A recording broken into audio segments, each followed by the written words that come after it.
Évangile de Jésus-Christ selon saint Matthieu.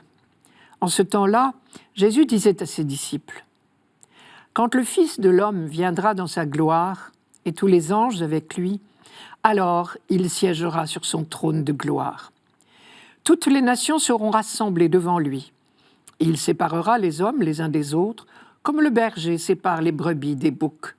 Il placera les brebis à sa droite et les boucs à sa gauche.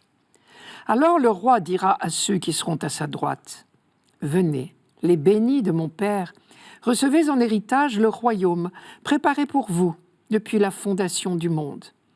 Car j'avais faim et vous m'avez donné à manger. J'avais soif et vous m'avez donné à boire. J'étais un étranger et vous m'avez accueilli. J'étais nu et vous m'avez habillé. J'étais malade et vous m'avez visité. J'étais en prison et vous êtes venus jusqu'à moi. Alors les justes lui répondront : Seigneur, quand est-ce que nous t'avons vu ? Tu avais donc faim et nous t'avons nourri. Tu avais soif, nous t'avons donné à boire. Tu étais un étranger, nous t'avons accueilli. Tu étais nu et nous t'avons habillé. Tu étais malade ou en prison. Quand sommes-nous venus jusqu'à toi ? Et le roi leur répondra : Amen, je vous le dis. Chaque fois que vous l'avez fait à l'un de ces plus petits de mes frères, c'est à moi que vous l'avez fait.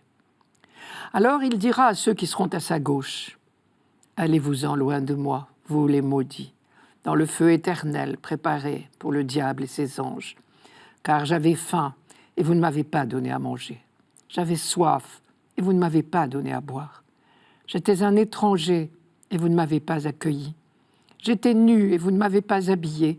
J'étais malade et en prison et vous ne m'avez pas visité. Alors ils répondront eux aussi : Seigneur, quand t'avons-nous vu avoir faim, avoir soif, être nu, étranger, malade ou en prison, sans nous mettre à ton service ? Il leur répondra : Amen, je vous le dis. Chaque fois que vous ne l'avez pas fait à l'un de ces plus petits, c'est à moi que vous ne l'avez pas fait. Et ils s'en iront, ceux-ci au châtiment éternel et les justes à la vie éternelle. Venez, les bénis de mon Père, recevez en héritage le royaume préparé pour vous depuis la fondation du monde. Par cette parabole, Jésus nous révèle notre vocation, le projet que Dieu a sur l'humanité en nous créant. Nous sommes faits pour être rois, et il faut écrire roi au singulier, car c'est l'humanité tout entière qui est créée pour être reine. Remplissez la terre et dominez-la, dit Dieu à l'homme au commencement du monde. L'idée que nous nous faisons d'un roi, entouré, courtisé, bien logé, bien vêtu, bien nourri, c'est très exactement ce que Jésus revendique pour tout homme. Le livre du Deutéronome déjà affirmait que si l'on veut vivre l'alliance avec Dieu, il faut éliminer la pauvreté. Il n'y aura pas de malheureux chez toi, dit le livre de Deutéronome, au sens de vous ne devez pas tolérer qu'il y ait des malheureux et des pauvres parmi vous. Jésus s'inscrit dans la droite ligne de cet idéal attribué à Moïse. À tous ceux qui auront su avoir des gestes d'amour et de partage, le Fils de l'homme dit « Venez, les bénis de mon Père », ce qui veut dire « Vous êtes ses fils, vous lui ressemblez, vous êtes bien à l'image de ce berger qui prend soin de ses brebis » dont parlait Ézéchiel dans la première lecture. Chaque fois que vous l'avez fait à l'un de ces plus petits de mes frères, c'est à moi que vous l'avez fait. Le jugement porte sur des actes concrets. Curieusement, ce n'est pas l'intention qui compte. Matthieu avait déjà noté une phrase de Jésus qui allait dans le même sens.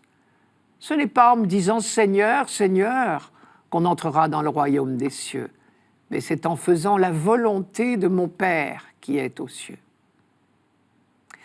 Il reste que ce texte garde un caractère un peu choquant par l'opposition radicale entre les deux catégories d'hommes, les bénis du Père et les maudits. Et d'ailleurs, dans laquelle pourrions-nous être comptés ? Tous nous avons su un jour ou l'autre visiter le malade ou le prisonnier, vêtir celui qui avait froid et nourrir l'affamé.